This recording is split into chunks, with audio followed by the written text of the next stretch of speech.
Hello friends, मैं हूं आतिफा काजी और आज है 16 जून। तो आज का हमारा टॉपिक पॉलिटी से जुड़ा हुआ है, तो जीएस पेपर 2 को कवर करेगा। आज हम बात करने वाले हैं यूएपीए यानी अनलॉफुल एक्टिविटीज़ प्रिवेंशन एक्ट की। तो पॉलिटी से जुड़ा हुआ टॉपिक रहेगा।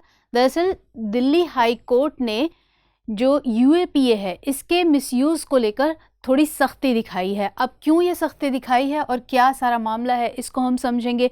यूएपीए क्या है यानी अनलॉफुल एक्टिविटीज़ प्रिवेंशन एक्ट क्या है, उसके बारे में जानेंगे। लेकिन उससे पहले ये समझ लेते हैं कि आखिर पूरा मामला है क्या या इसकी शुरुआत कहाँ से हुई है। तो दिल्ली हाई कोर्ट ने यानी दिल्ली उच्च न्यायालय ने अभी कल ही 3 लोगों को ज़मानत दी है। ये 3 कौन है? नताशा नरवाल, देवांगना कलिता और आसिफ इकबाल। इन तीनों को, आसिफ इकबाल तन्हा, इन तीनों को, ये स्टूडेंट एक्टिविस्ट हैं, इन तीनों को ज़मानत दी है। दरअसल इन्हें मई 2020 में यानी पिछले साल ही जो पूर्वोत्तर दिल्ली में जो दंगे हुए थे उसके कॉन्स्पिरेसी के मामले में इन्हें मई 2020 में अरेस्ट किया गया था। तो अब इनको ज़मानत मिल गई है। यहीं से लेकर जो ये यूएपीए के मिसयूज़ का जो मामला है जिस पर दिल्ली हाई कोर्ट ने सख्ती दिखाई है, ये यहाँ से शुरू होता है। तो इसमें दिल्ली हाई कोर्ट ने ये कहा है कि जो यूएपीए है, यूएपीए जो मैंने बताया अनलॉफुल एक्टिविटीज़ प्रिवेंशन एक्ट 1967 का ये एक्ट है, तो इसके जो इस्तेमाल है वो कथित रूप से उसका गलत इस्तेमाल किया जा रहा है। और कोर्ट ने ये कहा कि इसमें जो एक्ट है ये अपने आप में जो इसकी धारा 15 है यानी सेक्शन 15 है, वो अपने आप में टेररिस्ट एक्ट को बहुत वाइड और डिटेल मैनर में, डिटेल तरीके से इसको डिफ़ाइन करता है। और इसलिए ज़रूरत है कि जो कोर्ट है वो भी इसको और ज़्यादा जो इसको परिभाषित करने के लिए जो उसके शब्द हैं और जो फ्रेजेस हैं उनके लिए उनको परिभाषित करने में सावधानी बरते। अब जो ये बेल मिली है इन तीनों को, तो इसमें दिल्ली पुलिस ने भी अपना तर्क रखा है, पुलिस के द्वारा भी इसमें तर्क रखा गया है। वो ये कि उन्होंने कहा, उनके द्वारा ये कहा गया है कि इसके अंदर, यूएपीए के अंदर इंटेंशन को ही नहीं, यानी कि किसी भी टेररिस्ट एक्ट को लेकर जो इंटेंशन है उसको ही नहीं शामिल किया जाए, बल्कि लाइक्लीहुड यानी उसकी संभावना को भी इसमें शामिल कर दिया जाए। तो इस बात को दिल्ली हाई कोर्ट ने डिनाई कर दिया, रिजेक्ट कर दिया। वो इसलिए खारिज कर दिया कि जैसे मैंने बताया कि जो सेक्शन 15 है इसका एक्ट का, वो अपने आप में टेररिस्ट एक्ट को बहुत विस्तार से, बहुत विस्तृत रूप से, व्यापक रूप से इसको डिफ़ाइन करता है। तो इसमें किसी और जो, बल्कि जो और ऑर्डिनरी पिनल ऑफेंसेस हैं यानी साधारण जो दंडात्मक जो भी जुर्म है, अपराध हैं, उनको इसमें शामिल ना कर लिया जाए। तो टेररिस्ट एक्ट्स जो है वो अलग रहे और जो साधारण जो दंड है कि दंड के लिए जो अपराध हैं वो सारे इससे अलग रहे। सब इतना ज़्यादा इसको डिफ़ाइन ना कर दिया जाए इसको, टेररिस्ट एक्ट को, कि इससे जो साधारण दंड के जो प्रावधान है वो सब भी इसके अंदर शामिल हो जाए, इतना ज़्यादा इसको परिभाषित ना किया जाए।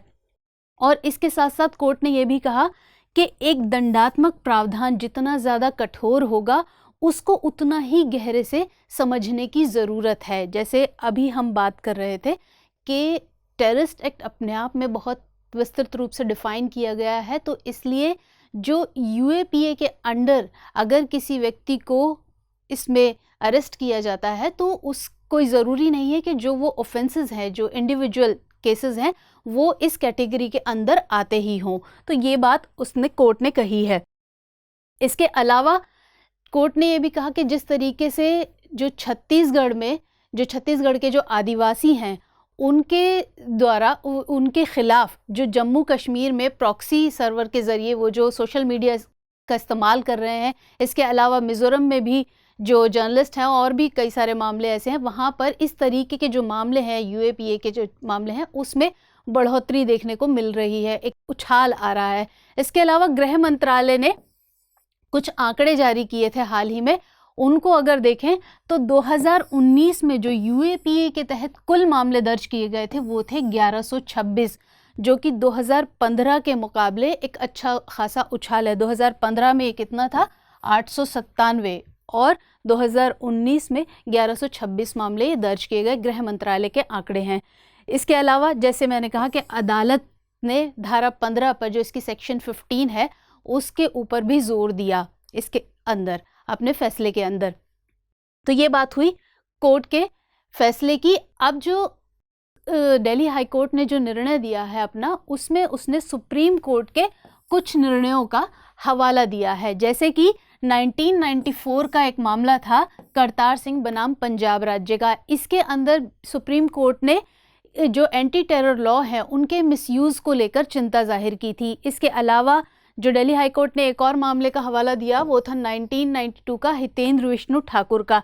इसमें सुप्रीम कोर्ट ने कहा था कि जो भी कानून अगर कोई बनाया गया है या हटाया गया है तो उस अगर वो विधि के शासन के अनुरूप है, उसके हिसाब से है, तो कोर्ट को ये ज़रूरत नहीं है कि वो रिव्यू करके ये बताए, रिव्यू करती रहे और ये बताए कि ये ठीक है या नहीं ठीक है। तो ये इस मामले की बात रही। अभी का हाल ही का 2019 का एक मामला है NIA बनाम ज़हूर अहमद वटाली मामला।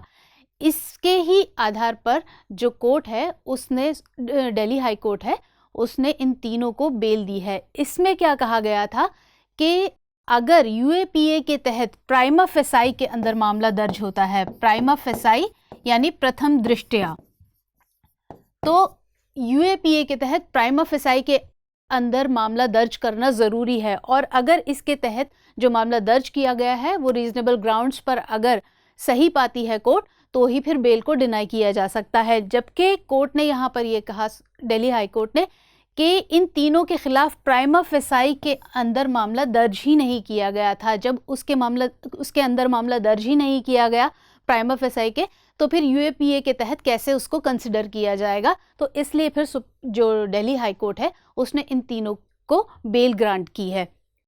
तो ये बात हुई जो दिल्ली हाई कोर्ट का फैसला है उसकी। अब हम बात करते हैं UAPA आखिर है क्या, यानी अनलॉफुल प्रिवेंशन एक्टिविटीज़ एक्ट 1967 का ये एक्ट है।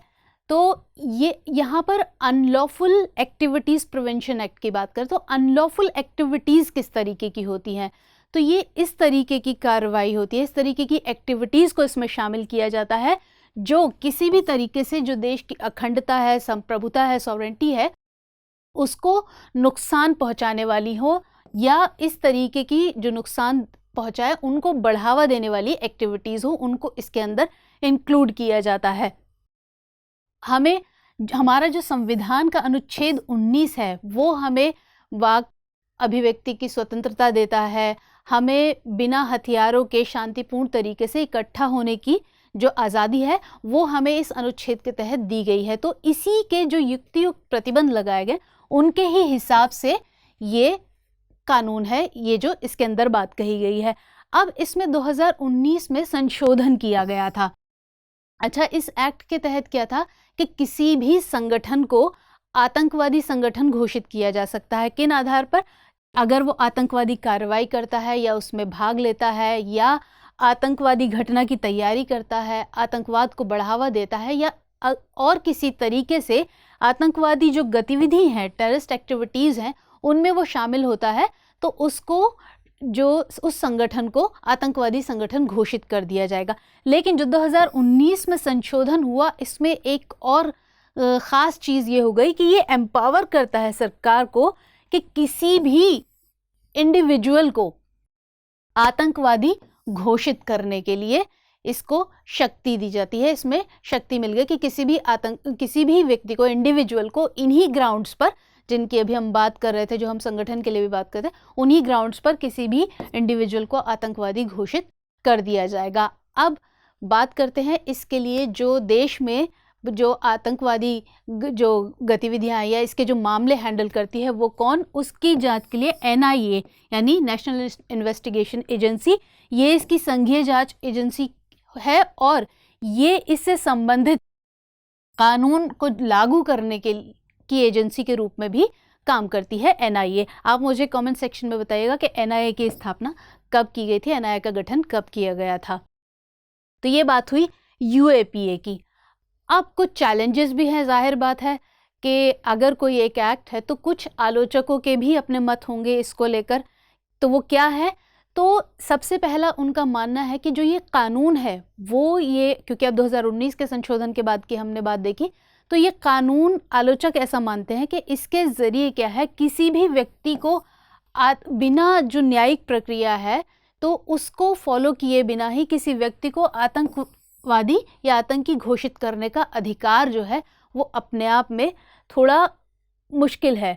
और इसके अलावा इसका इस्तेमाल जो है, कई बार अगर इस तरीके की पावर है तो वो उसका इस्तेमाल जो अल्पसंख्यक हैं उनके विरुद्ध भी होने की संभावना है, उनके विरुद्ध भी किया जा सकता है, ये आलोचक मानते हैं। और जब उनके विरुद्ध किया जाएगा, उनके खिलाफ इसका गलत इस्तेमाल किया जा सकता है, तो अगर कोई जांच की जाती है तो उसकी निष्पक्षता पर भी इसका प्रभाव पड़ना जाहिर है, उसकी भी जो है संभावना हो सकती है कि जांच को प्रभावित किया जाए, जांच प्रभावित हो जाए।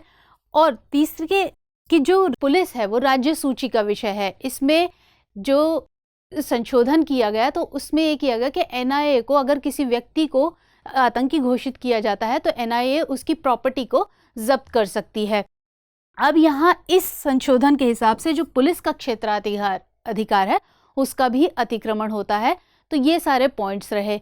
हालांकि अगर कुल मिलाकर देखा जाए तो देश की जो सुरक्षा है वो हमेशा सर्वोपरि है, लेकिन फिर भी जिस तरीके के जो आलोचकों की बात है या कुल मिलाकर जो पूरा मुद्दा है, अगर हम उसको देखते हुए भी सोचें तो ये ज़रूरी है कि जो कठोर कानून है वो सिर्फ बनाए ही नहीं जाए, बल्कि उनका सही तरीके से पालन होना ज़्यादा ज़रूरी है। कानून अगर बन गया है तो उसका पालन भी सही तरीके से हो, निष्पक्षता से हो, और जो दुरुपयोग की संभावना जताई जा रही है कहीं ना कहीं, तो वो भी यहाँ ना रहे। तो इसलिए ज़रूरी है कि उनका सही तरीके से पालन हो।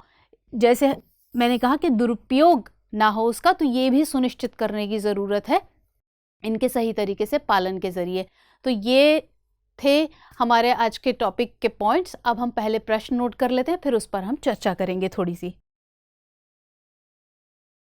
यूएपीए नागरिकों की स्वतंत्रता का प्रत्यक्ष रूप से उल्लंघन करता है। एक संतुलित टिप्पणी कीजिए। यहाँ प्रश्न बहुत सीधा सा है, लेकिन जो ये यहाँ कहा गया है कि एक संतुलित टिप्पणी कीजिए, यानी कि जो यूएपीए नागरिकों की जो स्वतंत्रता का बात कही गई है कि प्रत्यक्ष रूप से उल्लंघन करता है। तो यहाँ दोनों ही बातों को लेकर चलना है कि किस तरीके से इसमें प्रावधान किए गए हैं, किस तरीके से जो स्वतंत्रता है लोग की उसका उल्लंघन होता है या नहीं होता। दोनों पक्ष और विपक्ष दोनों के मतों को रखते हुए एक बैलेंस्ड वे में आपको इस पर एक नोट लिखना है। 250 शब्दों के अंदर आप ये लिखेंगे।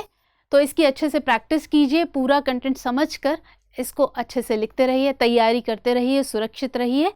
मिलेंगे अगले टॉपिक में जो किसी और पेपर से रिलेटेड होगा और इम्पॉर्टेंट होगा आपके एग्जाम के पॉइंट ऑफ व्यू से। तो तब तक के लिए जय हिंद।